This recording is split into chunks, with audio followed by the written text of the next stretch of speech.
मान्यवर प्रधानमंत्री जी, मान्यवर केंद्र मंत्रीगण, मान्यवर सांसद, मान्यवर विधायकगण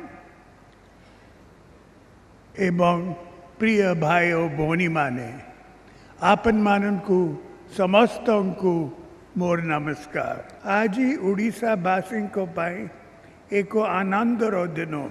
बढ़िला वार्धक्य भत्ता भत्ता वृद्धि नहीं घोषणा करिसेंती राज्य सरकार। मासिक 300 टंका भत्ता पाउथवा व्यक्ति एणिकी 500 टंका पाइबे। सेपरी 500 टंका पाउथवा व्यक्ति 700 टंका भत्ता पाइबे। 60 वर्षर अधिक बयसर व्यक्ति पाइबे 500 टंका भत्ता। 80 वर्षर अधिक बयसर व्यक्ति पाइबे 700 टंका। आम गाँ आम विकास कार्यक्रम में घोषणा करिसेंती मुख्यमंत्री।